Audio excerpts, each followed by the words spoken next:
Okay, Madmadim. So by now, all of you know that my channel had been rendered invisible by YouTube.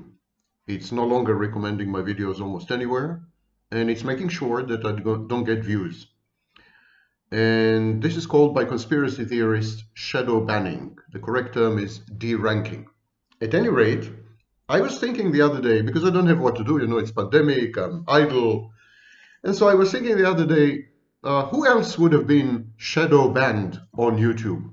Well, I think first of all, Freud and Jung, because both Freud and Jung were inordinately interested in sex, and both of them were unusually politically incorrect.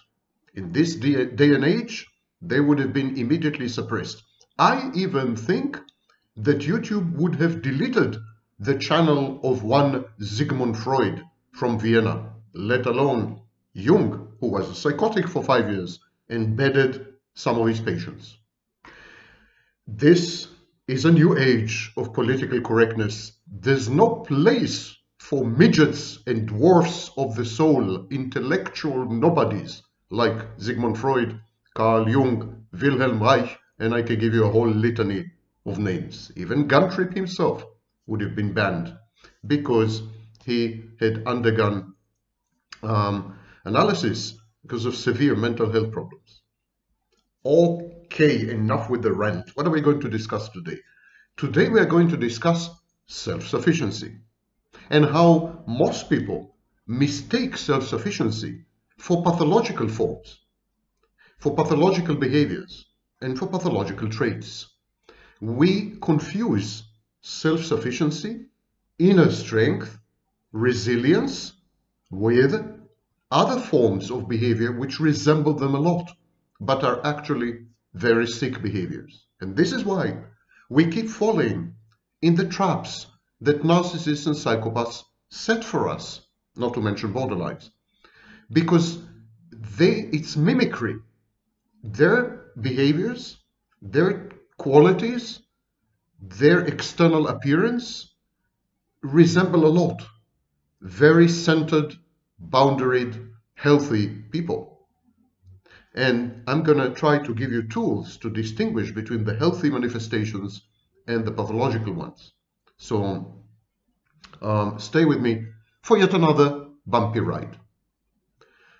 Self-sufficiency. Self-sufficiency, first of all, is self-sustaining. In other words, the truly self-sufficient person does not require input from the outside to sustain his self-sufficiency. Self-sufficiency that evaporates when the person is alone, that's not self-sufficiency. Self-sufficiency goes hand in hand with the ability to tolerate loneliness and aloneness, to be perfectly happy in your own company, to regard yourself as a sufficient interlocutor, to enjoy your own company, not to seek it, not to make it exclusive, but to be able to tolerate and sustain such periods when no one is around you or no one meaningful is around you. So loneliness tolerance and self-sustaining, in a self-sustaining state, that's the first test of true self-sufficiency. Test number 2, firm personal boundaries, not crazy personal boundaries, not hysterically and aggressively imposed personal boundaries, not decompensation and acting out kind of personal boundaries, not defiant and contumacious personal boundaries. No, just firm, reasonable personal boundaries, enforced when needed, there ambiently. The existence of firm personal boundaries, communicated clearly with sanctions and rewards, this is a surefire sign of self-sufficiency because it implies that there is a stable sense of self-worth. And a stable sense of self-worth is crucial to healthy functioning. The narcissist, for example, has an unstable sense of self-worth, a fluctuating one, and he needs narcissistic supply to regulate his sense of self-worth. And yes, you guessed it right, sense of self-worth includes self-esteem and self-confidence, among other schema, ways of organizing the world, combinations of beliefs, emotions, cognitions, and information. So, a stable sense of self-worth.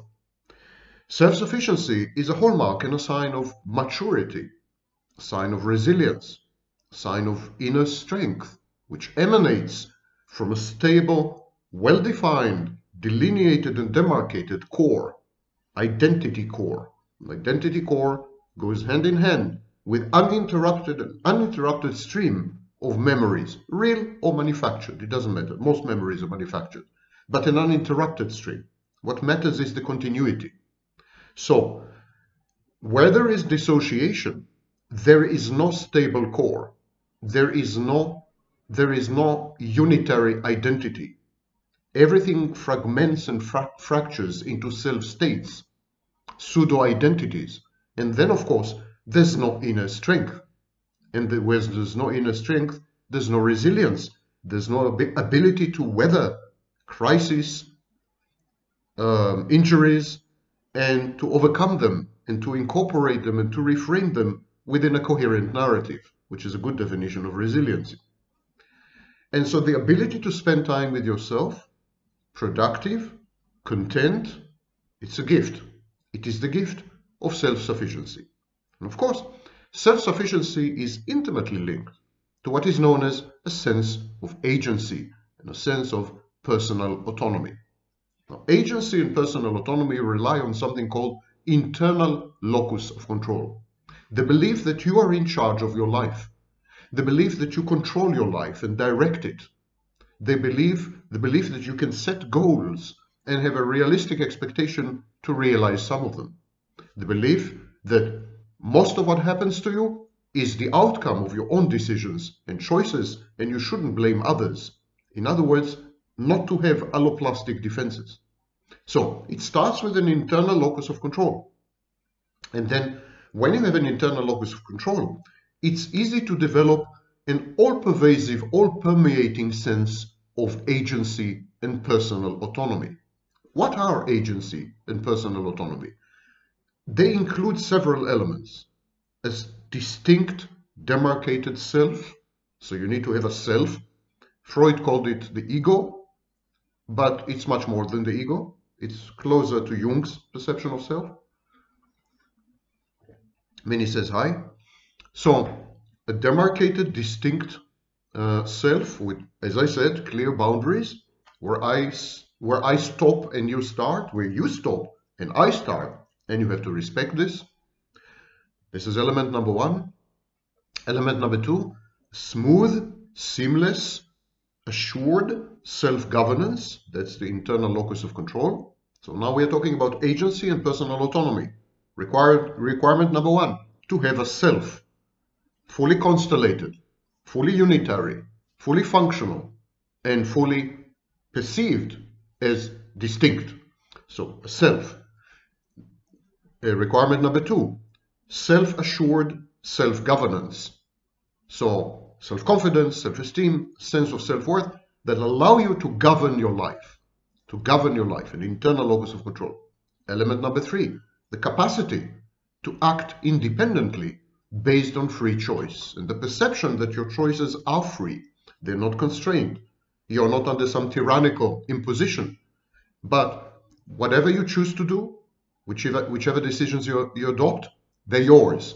Owning your life, owning your actions, and of course, owning the consequences of your actions, also known as accountability and responsibility.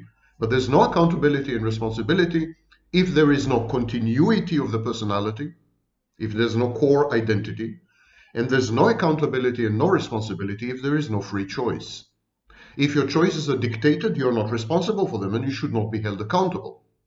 And if you don't have a core, a unitary core across time, then what you had done yesterday, you can't own today, because today you're a different person. And all these are the hallmarks and the prerequisites to what Bandura called, B-A-N-D-U-R-A, great thinker, Bandura called self-efficacy. Here is how Bandura defined self-efficacy at the time. How well one can execute courses of action required to deal with prospective situations. I would add to that how well one is able to extract beneficial outcomes from one's own environment, human or physical. Let's wrap up self-sufficiency. Self-sufficiency involves personal boundaries which are firm, reasonable, and clearly communicated. It involves a stable sense of self-worth, maturity, resilience, inner strength, and loneliness, tolerance for loneliness, the ability to spend time with yourself, productive and content. Self-sufficiency is connected to sense of agency and personal autonomy and an internal locus of control, a distinct, demarcated self, smooth, seamless, assured self-governance, capacity to act independently based on free choice. All this leads to self-efficacy. People who are self-sufficient because they are self-efficacious. They trust themselves. They trust themselves to execute courses of action, to use Bandura's words, to deal with prospective situations and to extract the best outcomes possible. Or shall I say the optimal outcomes. This is self-sufficiency. But overwhelming majority of people, and that includes therapists, diagnosticians, and even very experienced psychologists, overwhelming majority of people confuse and conflate and confound self-sufficiency with other phenomena. For example, self-sufficiency is often confused with insecure, fear-based, hurt-averse attachment styles, avoidance styles, and styles of withdrawing. So when you have someone who is insecure, he's afraid. He's afraid of intimacy. He's afraid of relatedness. He's afraid of object relations. He's afraid of connectedness. He's been hurt in the past, maybe in early childhood. So he is also hurt-averse or pain-averse. So he avoids all contact. His attachment style is touch and go, approach, avoid. He could be fearful. He could be dismissive. He could withdraw. He could absent himself. From the outside, it might look like self-sufficiency. You could say, well, this person doesn't need anyone. He is an island unto himself. He is self-sufficient. But of course, self-sufficiency, true self-sufficiency, emanates from strength, not from fear. It's the exact opposite of fear. It's not insecure. It's the ultimate form of being secure. Self-sufficient people are not afraid of pain. They don't seek it, of course. They're not masochists. But they're not afraid of pain and hurt. They realize that pain and hurt is an integral part of life. And their attachment style is very solid and very secure, very healthy and very mature. When you see someone with an insecure attachment style, especially approach avoidant, like for example borderlines or narcissists, something's wrong. This is not a self-sufficient person. On the very contrary, it is someone who is heavily dependent on other people and is terrified of his own dependence and resents it. Okay. Other mental health problems masquerade as self-sufficiency. For example, the narcissist grandiosity. The narcissist is so grandiose, so omnipotent, so omniscient, so perfect, so brilliant, that he actually goes around broadcasting, I don't need anyone. It's a kind of inverted virtue signaling. He's signaling, I don't need anyone. People say, wow, this guy is really self-sufficient. No, he's not self-sufficient. He's simply terrified. He's a terrified child. And because he's a child, he doesn't have the equipment, the necessary tools to cope with other people, adult people. So he is shunning the adult world by pretending to be not human, a god, a divinity. It's the narcissist grandiosity is the utter opposite, the polar, the diametrical opposite of self-sufficiency. The narcissist is the most dependent person in the universe. The narcissist depends on other people every second of every minute, of every hour, of every day, of every year of his life. He depends on other people to regulate his internal environment. He doesn't have an ego, and all his ego functions are outsourced and externalized. He needs other people to tell him who he is, where is he going, and what he should be doing. He needs other people to regulate his self-esteem, self-confidence, sense of self-worth. His dependence on other people is total. The narcissist, if I had to choose the antonym, the opposite of self-sufficient, I would say narcissist. Similarly, the psychopath's reactance, the psychopath's defiance, in your face, I'm going to do what I want, I'm my own man, my way or the highway, F you, this kind of psychopathic braggadocio and swagger, this is not a sign of self-sufficiency. It's a sign of deep insecurities and an extreme terror that people will notice the psychopath's deficiencies and insecurities. The psychopath is trying to compensate for lacks, for defects, for deformities, for deficiencies, with externalizing aggression in a variety of ways, behaving recklessly, daring do, etc. This is the opposite of self-sufficiency. The psychopath actually goes out into the world and tries to impress upon people and imprint them and enslave them and subjugate them and humiliate them and torture them, because he needs other people as an integral part of his inner space. He doesn't need people the same way the narcissist does. The narcissist uses people to regulate his sense of self-worth. The psychopath uses other people as a mask. Other people are his mask. He uses other people to cover up for the truth. And the truth is that he's a miserable, pathetic person. That's a psychopath. And then you have the schizoids. The schizoid's withdrawal from the world. The schizoid is lonely. He doesn't talk to anyone. He has no friends. He doesn't have sex. He doesn't do sex. He doesn't do intimacy. He's a solitary, solipsistic figure pursuing solitary pursuits. He is all alone. He's a lone wolf and a loner. He's not even a wolf. He's just a loner. He's a recluse. The schizoid's behavior is such that people say, wow, this guy is totally insufficient. He stays home all the time. He has no friends. He has no family. He doesn't need anyone. He's above it all. He is Nietzsche's Superman. Not in the moral sense, in the behavioral sense. So some people even admire schizoids because they say, wow, this guy is all-powerful, is almighty.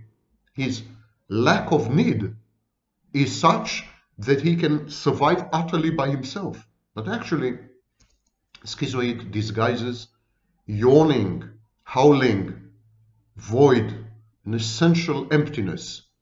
His solipsistic reclusiveness, his withdrawal from the world, is because he is not. He is an absence.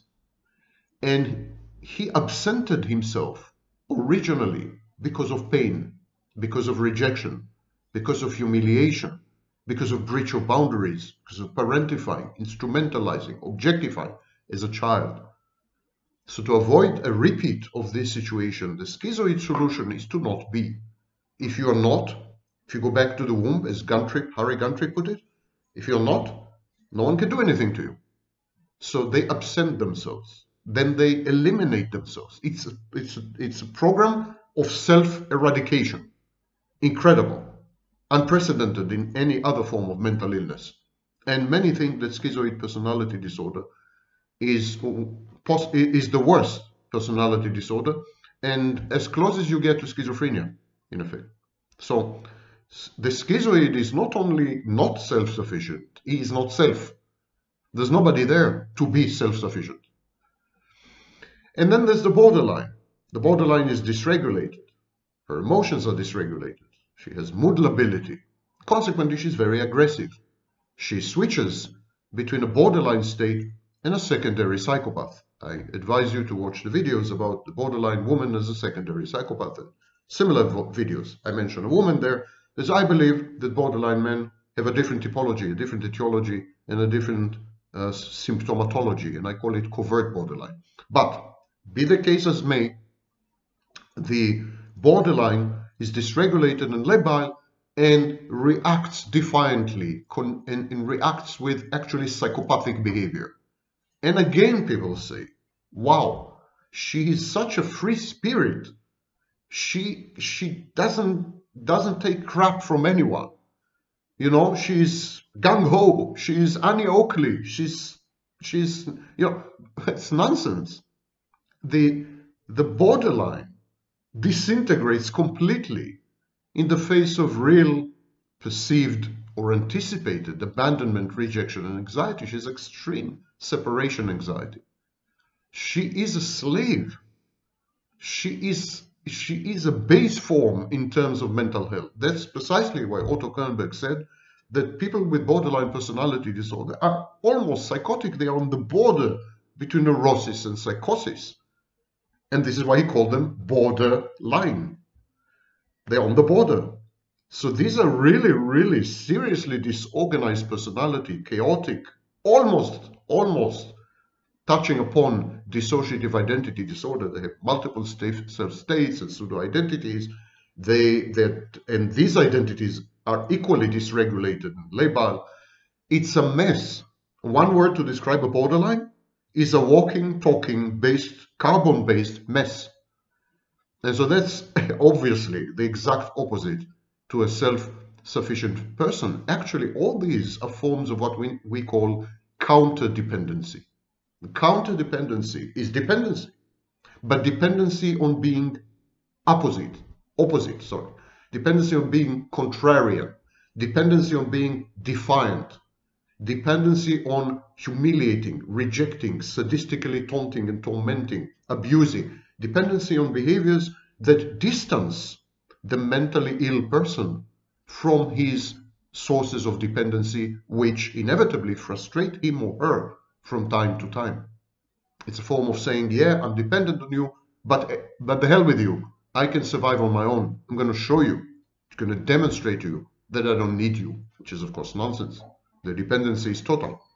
But this is a form of counterdependency, the exact opposite of self-sufficiency. Self-sufficient people don't go around advertising their self-sufficiency.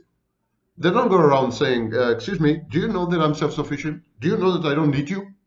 I mean, that's ridiculous. Self-sufficient people just are. It's the most purified, unadulterated form of being, truly present. I'm almost tempted to say truly mindful. Self-sufficient people are people whose core comfortably coexists with the world, and their reality testing is unimpaired. So what about the narcissists and psychopaths? Let me try to throw light upon the inner construct of narcissists and psychopaths and how you perceive them.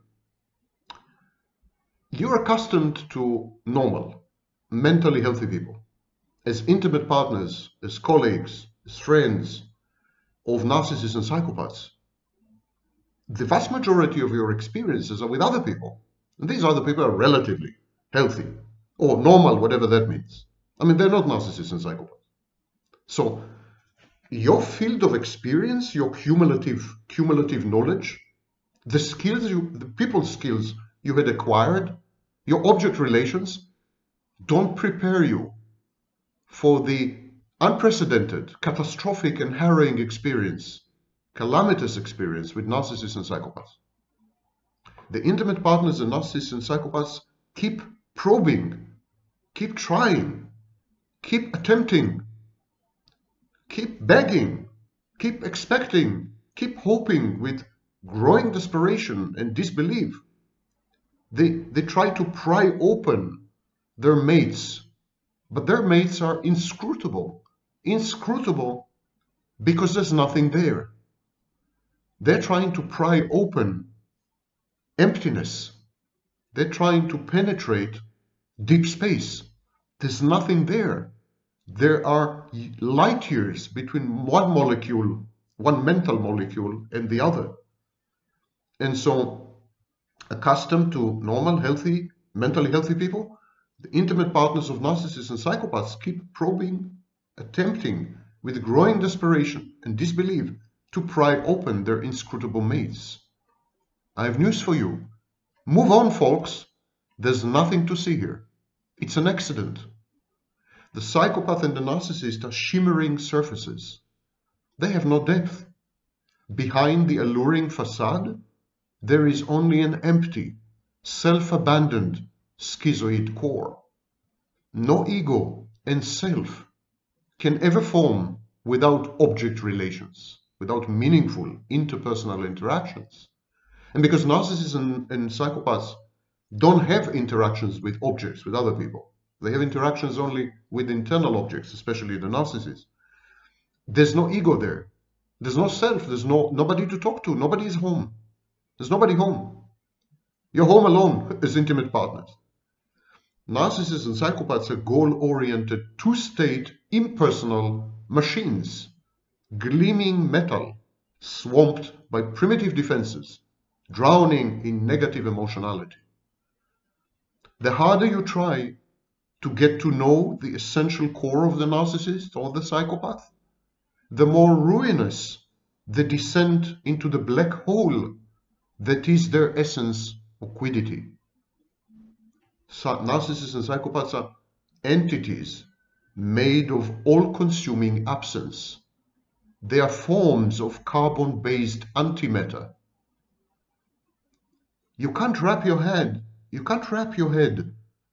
around this realization that your narcissist, your psychopath, the man you love with all your heart, just isn't there. He is a mere apparition, a projection, a simulacrum, a simulation. He's not human in any possible sense of the word. You got yourself attached, you bonded with an ever-receding mirage of an oasis. And this oasis, this mirage, is shape-shifting to mirror you, ideally. Look at the mirage closely. It's the idealized you. Ultimately, this deep space emptiness infects and permeates you, and you find yourself tumbling head over heels in the dark void of this absent soul. You're tethered to nothing but your own impending doom. So people ask me, how can I keep my cerebral narcissist sexually active throughout our relationship? And the answer is approach and avoid all the time. Keep him on his toes. Keep him guessing. Keep him anxious, expecting the next blow to fall. Intermittent reinforcement is the name of the game. Imminent abandonment. Hint at triangulation, but don't actually misbehave.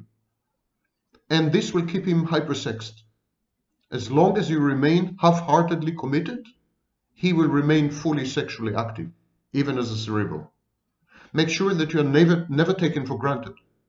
Make sure that you are never fully and irrevocably present and there.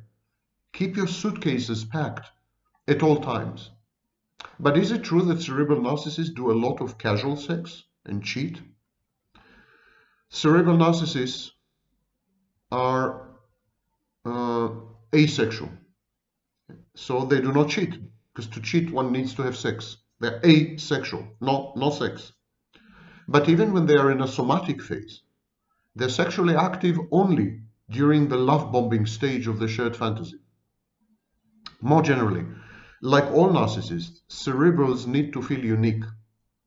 Casual sex implies that the cerebral is just one of many men, and also that he's about to be discarded once the sex is over, stripped of the locus of his superiority, his intellect, having been transformed into a mere sex object, an animated dildo.